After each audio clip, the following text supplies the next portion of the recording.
আসসালামু আলাইকুম রহমতুল্লাহ।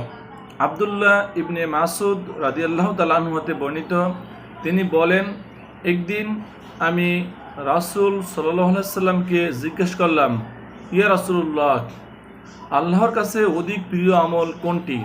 তিনি বললেন, নিয়মিত সালাত আদায় করা, সময় মতো সালাত আদায় করা। ইবনে মাসুদ রাদিয়াল্লাহু তাআলা আনহু আবারও জিজ্ঞেস করলেন, তারপরে অধিক প্রিয় আমল কোনটি? রাসূল সাল্লাল্লাহু আলাইহি সাল্লাম বললেন, পিতামাতার সাথে সৎ ব্যবহার করা। ইবনে মাসউদ রাদিয়াল্লাহু আনহু পুনরায় জিজ্ঞেস করলেন, হে আল্লাহ রাসূল, এরপরে কোনটি? আল্লাহ রাসূল সাল্লাল্লাহু আলাইহি সাল্লাম বললেন, আল্লাহর রাস্তায় জিহাদ করা, জিহাদ ফি সাবিলিল্লাহ। অত্র হাদিস দ্বারা আমরা এটা বুঝতে পারি যে মহান আল্লাহ তাআলার কাছে অধিক প্রিয় আমল হচ্ছে সময় মতো, ওয়াক্ত মতো 5 ওয়াক্ত সালাত আদায় করা। এরপরে পিতামাতার সাথে সদাচরণ করা, তাদের প্রতি ইহসান করা, এবং 3 নম্বর হচ্ছে জিহাদ ফি সাবিলিল্লাহ, আল্লাহর রাস্তায় জিহাদ করা।